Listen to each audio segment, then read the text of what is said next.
So, the message for today is to try to help any of today's leopards. Now, I do this. I have worked with hundreds of them that nobody wants to deal with. Their own family has dropped them. Like the roommate I have, his children dropped him. He's tried to stay for his children wouldn't have it. We understand why. His wife wouldn't have it. The state won't have it. His doctors really haven't had it. Nobody's giving him the money he deserves, and he's missing out on programs. They're not giving him medical care. Nobody's giving him housing. He's bouncing from shelter to home to shelter to home. That's wrong. He needs somebody in his life in a society like today.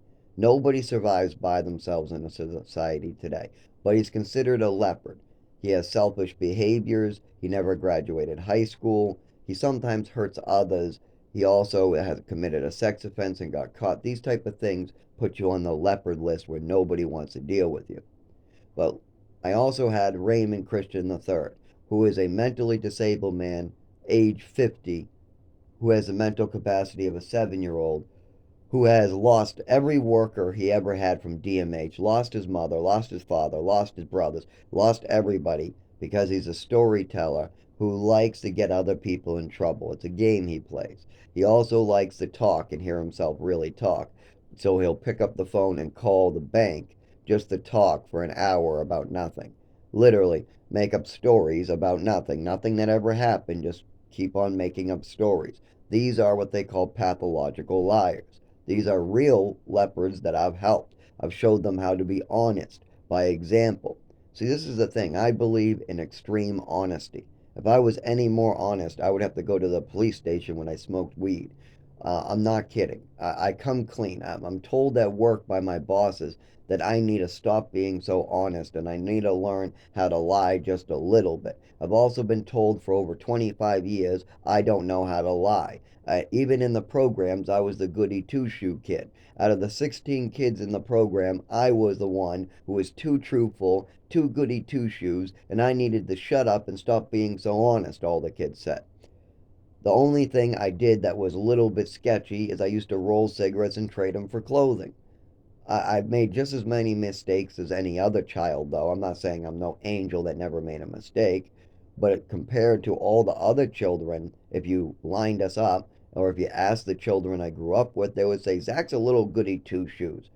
He likes helping out. He returned somebody's iPod when he could have stole it. Everybody else would steal an iPod, just like they stole Zach's. But Zach finds it with some other kid wanting to steal it, and he brings it over and returns it, pissing off that other kid because he's too honest. They all learned I'm too honest. If you're going to steal something, don't show it to Zach because he'll make you return it.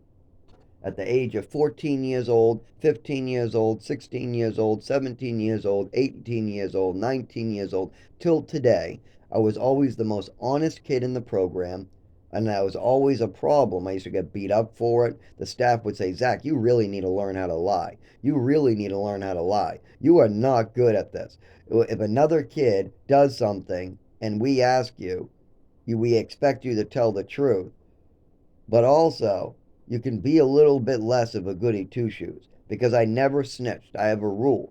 You only give up information if you're asked. See, I'm not willing to lie, but if people ask, that's how they get me in trouble. Like, for instance, here's another one. I once had a trustworthy person I love do something nice for me and then tell me, don't tell this other person about it. Then I go into the house and this other person starts screaming that they want me to tell about this other person. I will say that my brother. So my brother has done something great that bought me supper or helped me sleep or whatever, or we went out or whatever he's done, but keep it to ourselves. Then I go inside and I got a person screaming at me, snitch out your brother, snitch out your brother. Come on, what happened? So now, either way, I'm a liar. I either can answer the question truthfully, and then I'm a liar to my brother, or I can dodge the question, and then I'm a liar to whoever's asking the question. So that's how you really get a catch 22. And with me, I believe in being honest 100% of the time. Everybody's mistaken once in a while, but you should try your hardest to be honest, truthful, and that's where the only time I ever get caught up is when I tell somebody one thing and then somebody wants me to do another. Then I have to tell the guy I can't do that. One way I've figured out how to handle this is you just tell the person, I'm sorry, I've made a prior deal and I can't answer your question. And then they get all upset. Or you ask, why do you want to know? Well, you got to ask that person. And then you send them to that person. There's a couple ways around this I've found. But I was always in trouble with all the other kids getting beat up, not because I snitched, just because I was a goody two shoes that went to church, wanted the staff to bring him to church, was honest. But luckily, I was never known as a snitch. Zach knew how to keep his mouth shut, and that's it. I would never lie. I would never steal. I always brought the iPods to the kids. I was always known, like for instance, one kid was trying to steal an iPod from another kid. He said he found it under the couch and said, Zach, what should I do with it? I said, let me see that. And I brought it to the kid and said, you left your iPod under that couch.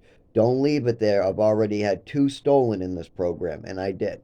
And I returned. He goes, oh, I guess I can trust all you guys. At least I'm in a good program. And then all the kids laughed but me and said, not all of us would have stolen that, the kids say. Zach is a goody two shoes. That's the only reason why you got it back, the kids start saying. And then the kid who showed it to me and said, what do I do with it? He's mad at me because he wanted it. He wanted the iPad when he found it in the couch, but I returned it. So now I got a kid mad at me for being honest. You got the everybody laughing because I'm the only honest kid in the Haverhill program. And you got the new kid who just got his iPod back going, wait a minute, I'm confused. So this was always the fact that I was the too honest goody two shoes, trying to be cool. I mean, even during the smoking, all the kids smoked in that program, at least most of them, or tried smoking at one point. But I was the only kid rolling and doing it the non-cool way. And I just wasn't cool because I was too much of a goody two shoes. I had rules. Like for me, I would not steal cigarettes. Some of the kids in the programs would try to steal cigarettes. I wasn't willing to do that. I made that mistake when I was like 14 and I felt bad for it. I stole from a store in Maine some pipe tobacco and I never got caught. But I felt really bad that I had to steal tobacco to smoke. So I just never did it again. I never stole tobacco again. I made that decision. I never want to steal. I don't want to steal. I don't want to steal tobacco. I just don't like it. If an addiction or a drug is going to make me steal, well, I'd rather be homeless. So even while I was homeless, no matter what drug I was on, even if it's opiates, I would never ever steal for my drug. Not for cigarettes, not for weed, not for alcohol, not for heroin, not for any drugs. I think that the only reason why I'll steal is to help and make a situation better, not worse. And then the items I really can't steal it. The items have to be returned right away. So it's really never happening. Like one time a gang member I owed for a medication and it was going to cause a lifetime of issues. So I ended up taking the clothing, but getting caught. I mean, it's not like I tried to hide it. I took it in front of the guy who owned the store. It's a small store, so there is no corners. This is the smallest store you ever seen. So I literally take it right in front and I walk out slowly and then I cross and then the guy tackles me. As soon as he starts running at me, I give it a little bit of a jog or kind of a run, a little bit, because this guy was running at me as I was just walking a good pace and I'm just going towards the gang members with it. But I mean, the gang member said, Zach, why didn't you run? Why didn't you run? Why didn't you run? I told them it's because I was holding the clothing. But the truth is, I didn't really want to do it. I just knew that if I didn't agree to do something, this was going to become a big problem. So I did it, and then I went to talk to the owner and explained to him what was going on, which he forgave me and things went okay. But it was a fucked up situation to begin with because the only reason why I got in this situation is because I took an Ativan or a Klonopin from a gang member because I had a job interview. And then he said, well, you would do the same thing for me if I had a job interview and needed something, right? And I said, sure I would. And then I left the gang members who gave me a medication I needed. I went to try to get the job. And then a week later, the gang members came up to me and said, "We got a job interview. We need shirt and pants. We want you to get it for us." And I go, "Okay, well, you got to give me a little bit of time." They said, "No, now. We need shirt and pants now. And the job interview's coming up now." And if I say no, I'm gonna have all five of these motherfuckers fucking me up. They're African American Spanish gang members who definitely can get guns and sell guns. They definitely, I know they do B&Es, and I've seen them fuck up somebody much bigger than me. And they've asked me to join before, and I've turned them down. So I have to do something here. And I don't want to be dishonest. I don't want to steal. So the best thing to do is find a small store that I know I'll get caught in and get caught. It's the only honest way to do this and satisfy those gang members. That's the only way. But if I did not need that Ativan, why did I need an Ativan? Why did I need it? Because I'm shaky. Not not from anything. I'm shaky all the time. But I needed to be able to lift. This is the thing. It wasn't a real job interview. It was just underneath the Fenway or some McDonald's. It wasn't a big deal. The problem is that I needed to have my muscles still, and there was a little bit of fall chilliness in the air. Actually, it might have been a little warmer.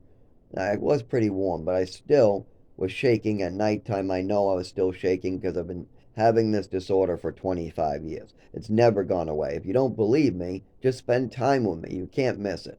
You'll see it when it gets cold. I mean, my friend just came to drop off some cool hot chocolate and food. What was really cool of him, he's my church buddy. He's the only other religious friend I have. He's always very religious, but he's a very certain sect of Christian. Anyways, so he came by yesterday, and I'm sitting on the step, just the top of the step because I can't get there. And it's cold, cold, cold in that hallway. And I start seizing, start shaking in front of him. And this isn't anything I control. Mid sentence, I'm just like, and this isn't a weird shake. This is not something you can do yourself. This is like inside your bones, inside your back. This is like your whole muscle doing something that this is very different than most people get. And you can see it all over my body from foot to toe just whenever it gets below 55. And he sees this. Everybody around me that knows me sees this. People as a kid asked me about it. When I was age 12 years old, people would ask me, "Why is your leg shaking? Why is your back shaking? Why are you shaking instead of shivering? What's going on with you? Why are you on the ground? Why have you fallen down? Why are you on the ground screaming while there's fireworks going on? Why are you why can't you see? Why can't you do this?" Doctors meetings, coordination issues, ballet. There's so much of this. It's not like a guess. It's just my mother wanted to hide it. She didn't want to take responsibility for what she did to me. So she wanted to hide this as much as possible. And my father allowed it. And now he's trying to kill me or trying to keep this from getting known before he passes away. Because while he's alive, he has part responsibility in this. But if he can keep killing me just long enough to pass away, because he's like 88 now or around there. Now, yes, I have a lot of sympathy for him, but he needs to come with, there's no age limit for telling the truth.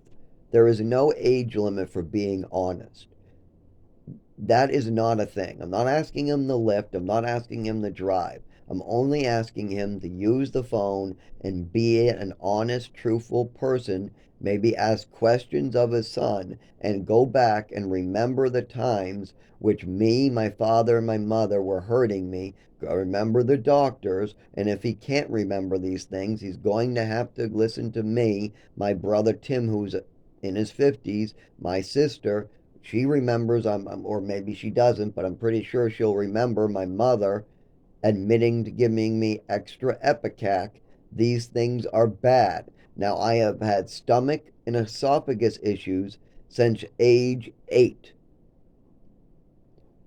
right after my mother forced a whole bottle of Epicac into me. So, If the doctors had that down, then maybe they would know what's wrong with my esophagus and stomach instead of guessing all the time. But I can't even get that far because my mother said that everything coming out of my mouth is a fantasy, so don't look into any of it. And she's now passed away. Why is she dead? Because at the age of 64, 65, she was popping pills for the last 10 years prior, Vicodin, Xanax, a bunch of other ones she had in her closet, her own opiates. She was also mixing them with alcohol. My father let her do this. And when her son said, Dad, Mom is popping my prescription of Vicodin, they let her continue. So, what happened? Her liver started failing. She went to the emergency room for a long time. But then she wanted to come home to see her family when only 20% of her liver worked. So the doctor said, sure. She came home, blew past her family, and went straight to the liquor cabinet. Started pouring herself alcohol, scarring her family, and I had to tell my father to handle it.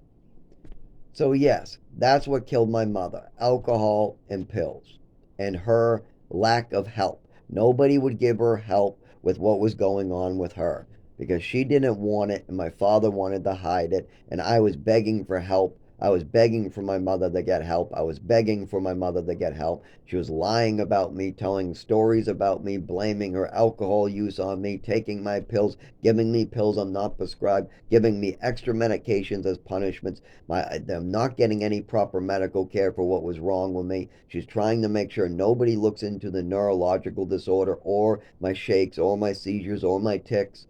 And no, and she's only looking for doctors who will feed into her fantasies. That's it. Psychiatrists that will give her pills to mess around with me. That's the only thing she wants. And she has to make up big fantasies. She has to twist like for instance, I won a swimming medal and I wanted to show it to my mother. That's it. Now, what did my mother say to the psychiatrist? I stole that swimming medal. I am a liar. I'm a thief. Oh, I have attachment disorder because my name is on the medal. And the way she spun that fantasy is she said that my name says ZG on the medal. I go, yeah, of course it does. I won it in the orphanage. That was my name, ZG, Zachary Greenhouse. What's wrong with that?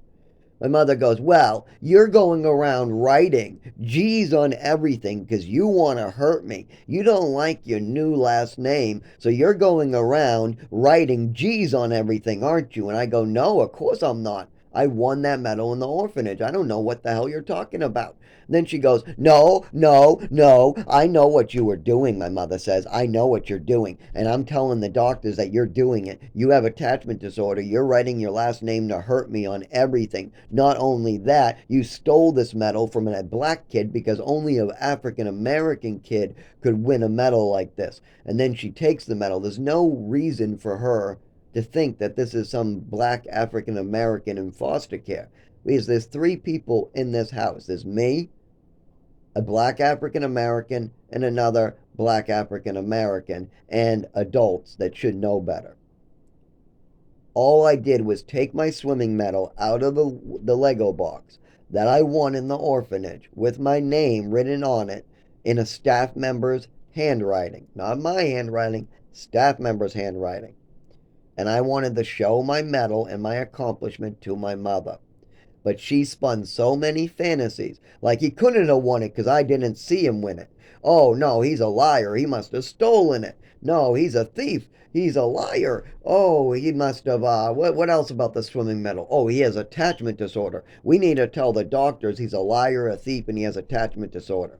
Making me. Remember, I'm only 7 years old after an overdose. We got my mother ODing me. We got a whole bottle of Epicac. And now my swimming medal's even being taken away. And my mother saying scary things and yelling at me when all I wanted to do was show her the swimming medal I won in an orphanage. That's it. And you're yelling at me is what I'm thinking. And now my mother is getting me more drugs from doctors, spinning more stories. Now, as an adult, I realize this was her plan to get out of trouble. She made a mistake. She OD'd a child because she gave me pills she wasn't supposed to be giving me. I remembered it and I'm talking to doctors about it. She's trying to shut me up, but I keep on talking to doctors. So her first plan is to drug the shit out of me some more and call me mentally ill so nobody will listen to me. Then her second plan is to move me to Texas. Then, when I start talking to the doctors about it in Texas, she comes up with a third plan, send me to New Mexico. So my mother did everything she could to hurt me so nobody would ever find out what she did. And I talked about this right in front of my father. My father was there when I said I lost my vision, and my mother said she left me on a pile of newspapers then and didn't bring me. She knew that her child just suddenly lost the ability to see out of his eyeballs. She knew her son lost the ability to use his legs. She knew her son lost the ability to use his tongue and vocal cords. She knew all of this. She got on the phone because help, help, help. I'm trying to get help and I can't talk or make any sentences. So she gets the phone. She goes, I can understand him. I used to be a nurse. Picks up the phone, starts calling for help. The doctors tell her to bring me to the emergency room. What is the proper protocol when your son's vision just got lost? I mean, come on, what the fuck does it take for this woman to act like a mother? Anyway, so I am on now newspapers, my breathing slowing down, I'm going unconscious, and my mother comes back into the room and goes, they don't know what they're talking about. Now, I ask about this night over and over because it's affected my life every day for 25 years. Every day I feel this. Every day I have a problem thanks to my motherfucking mother. And now I got more problems because my mother and father try to hide it. They lied and lied and lied to doctors. Those are permanent medical records. They don't just go away when you turn 18. If your mother lies from age 5 to 19, and if she tries to collect money for those lies, it's going to be really hard to live your life when you're an adult.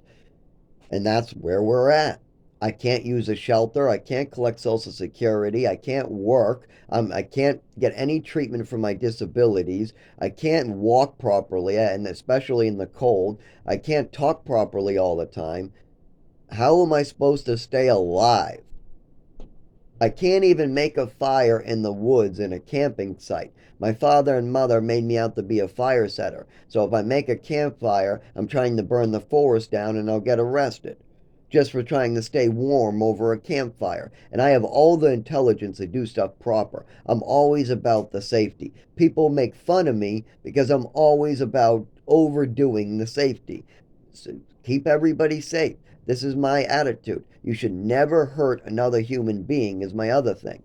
Now, people don't realize that your words hurt. If you lie, manipulate, or make up stories to get out of trouble, that can get somebody hurt. So, I mean, literally, you can never hurt somebody with your words, your actions, your body, any part of you. If you try to hurt somebody else, or if you're trying to get out of trouble, that's bad because you're going to have to lie, manipulate, and blame other people to do it. And that's what my mother and father continue to do. They just call me psycho. He's making up stories. Oh, his PTSD doesn't exist. Oh, just kill him already. Let him die in the woods already. So what? We can't collect his Social Security because I stole and lied. Fucking who cares? Let the kid not collect his Social Security. He can go to work. Oh, so what? He just bled on the side of the road on the way to work. So what that he had a seizure and hit his head at work?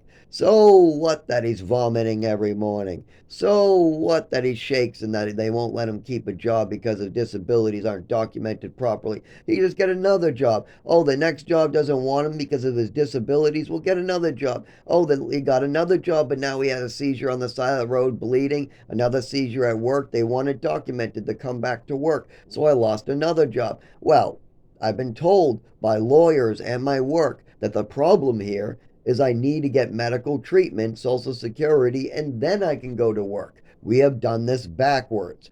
My father has collected my Social Security, collected my inheritance. He's lied with my mother to medical records and the Social Security. They've lied about my disabilities while knowing there was something already going on in childhood in Westford. And now they just want me to go die in the woods for them, too. They want me to die for their sins and pay for their sins. Well, you know what I want? I want to get medical treatment. I want a diagnosis for what's been going on for 25 years, what I was speaking about 25 years ago. I want that. I want treatment for what my mother that told me to stop talking about. Well, I'm going to keep talking about that until I get medical treatment like any good person should be doing.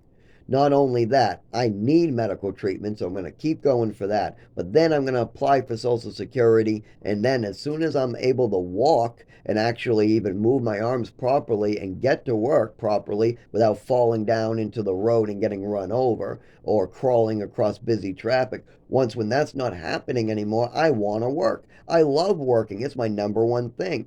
I like it better than anything else, especially if it's like the job I have now that I can't go to because I'm too injured.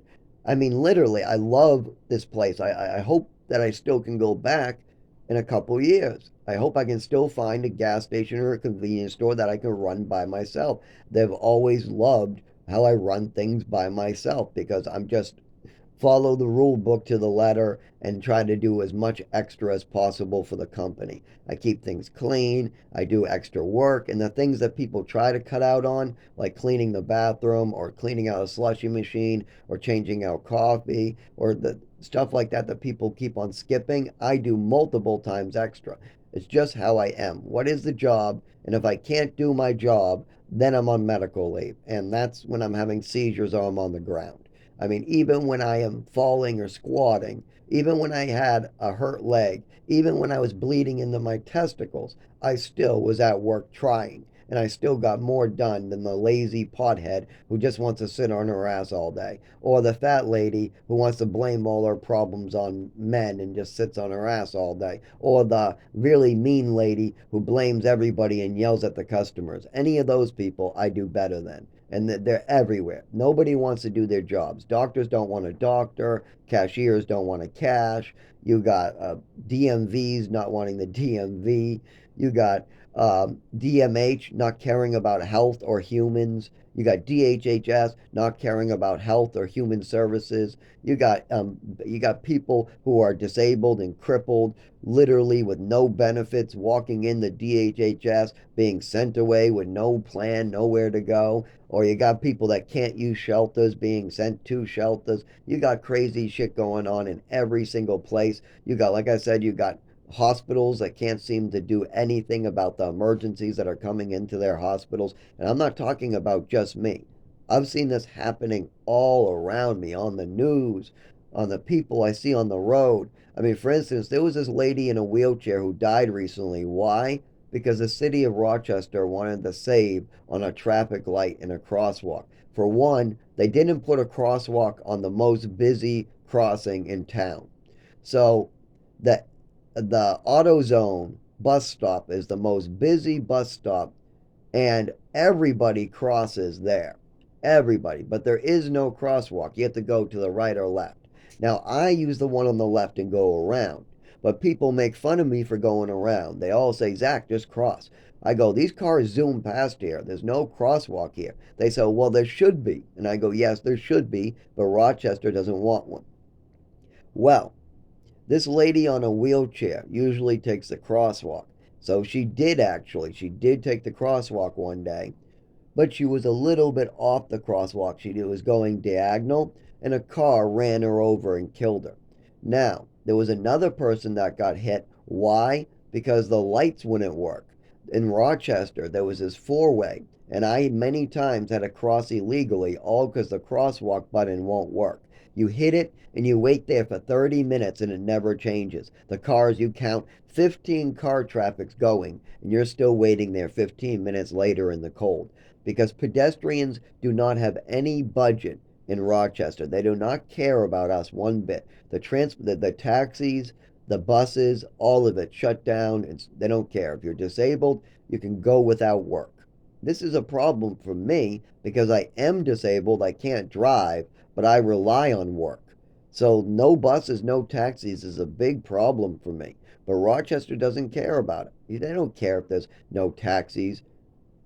So people try their best and they get hit by cars because there's no traffic light, or there's people not caring and hitting you on crosswalks, or they're not putting crosswalks where they're needed.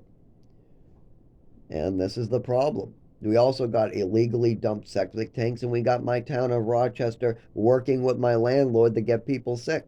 I'm not kidding. This town of Rochester has known that there is a 20-foot by 6-foot mold giant growth on my building right next to three windows, and now the windows have giant bites out of it filled with mold. So we literally have mold blowing in our apartments year round. Not only that, it's spread to every part of these three apartments.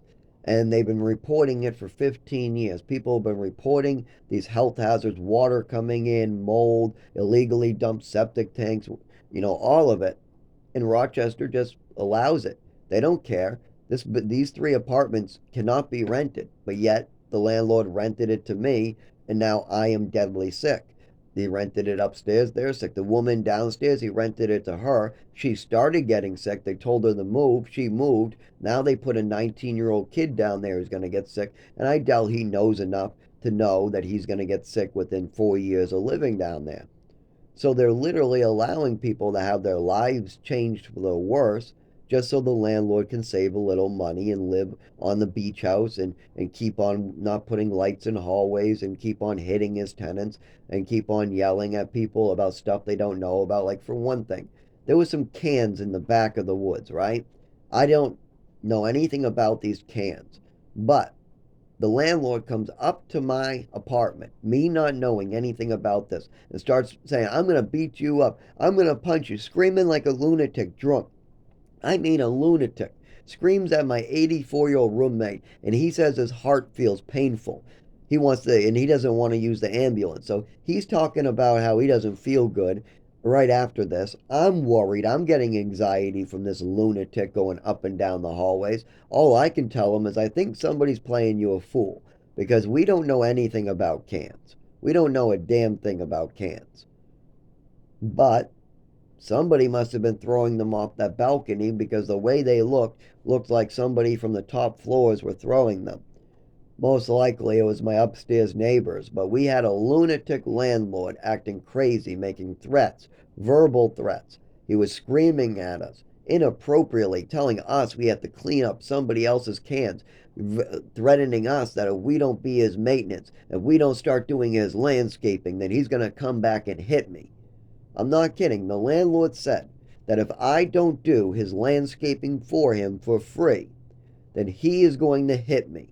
And not only that, I know nothing about his landscaping. I know nothing about it. I've already cleaned up his cigarette butts. I've already cleaned up his beehives. I've already washed his doors and siding, all for free. This landlord is literally using me up. I've also shoveled. He said he was going to pay me for shoveling. He told me to shovel something, and then they refused to pay me. They said it was the wrong place. I shoveled right where you said.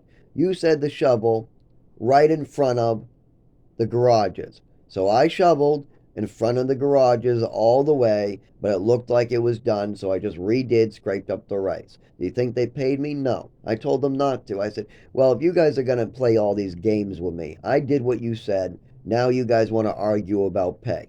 Fuck it, keep the money. I don't know what to tell you guys. You guys said there was a deal. You would pay me to work. You told me where to shovel. I went there and shoveled. I tried to call you to get more, and I spent about 3 hours scraping ice. If you guys are going to try to argue with me and make it seem like I'm doing something, I'm out of here. I'm done. Keep the 3 hours of labor. But this is the last time I'm ever doing this for you. Then he comes back with somebody else's cans and tries to get me to clean up the cans. And then my roommate is so worried, he's out there on a hill cleaning up the cans. So he's now got an 84-year-old man to go do his landscaping for him. And now, because he's come to his house and verbally threatened the old man, verbally threatened me, because he wants somebody to clean up his property for him. Now we know nothing about these cans. We know nothing about the beehives. We know we our cigarettes.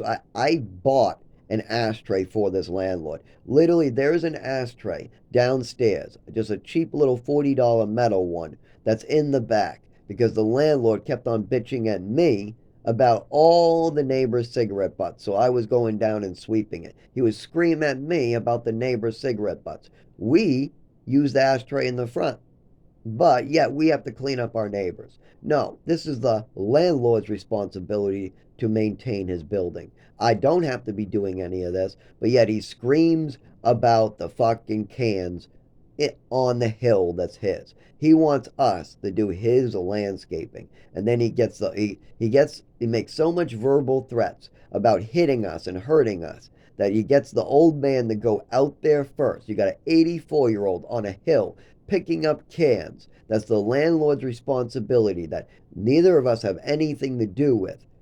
And then I say, Dave, why are you doing that? You know they're not yours. And David goes, I don't care, they're not mine. He's going to come back and hit us. So then I'm out there helping him with the cans. He verbally, and then I have to tell him I had to tell the landlord, somebody's playing you for a fool. And he is. He's a fucking fool for acting like this. So yeah, this is the people. We got my father literally trying to run from what his second wife did to his child, and he lives in a gunkwit right on that same rich beach. Then you got this landlord trying to yell and threaten tenants to clean up his property and do things that aren't their responsibility, and then he's not even repairing windows or dumping things illegally. And they both live in these big. Did these people earn it? Did they earn it? Is this landlord living the good life because he earned it? Or is he living the good life because he's taking advantage of other people? Because he doesn't even have proper management for this building. He's literally hiring like people that he says are not maintenance 1 minute, and then he says they are maintenance when he needs it. If I'm going to let somebody into my apartment, they better be registered as your maintenance because I might have to sue their ass if they do something wrong. If somebody who's with the maintenance just does something like, I don't know, grabs my dick, you better believe that I am reporting that my landlord's maintenance that I let in because my landlord has him on the payroll now molested me or whatever or whatever, or if he hurt me he now popped one of my testicles, or I don't know, that's a stupid analogy, I don't like that one, but anyways, you get the picture. You got the landlord showing up for rent, we pay him, and then he acts like a lunatic up and down the stairs screaming at us to clean up his cans or he's going to hit us. Meanwhile, it's one of the people upstairs most likely, but we don't know because we didn't see the cans. We didn't see them even get thrown. And what's even funnier is when he started screaming, Dave wanted me to go find them. So I went in the front and I was like, I don't see them. I just see this bucket here. It only has two Red Bull cans in it. I don't know about two cans. He's screaming like that for. Well, fine. I bring this trash bucket out and I dump it. There's the two cans. I don't know what this guy's screaming about. Then my roommate goes back out looking for them and he finds them on a hill. He says, I think this hill is what he's talking about. I go, oh yeah, that's probably it. Then he starts picking those up. Literally, the landlord got an 84-year-old to do his landscaping for him. How fucked up is that shit?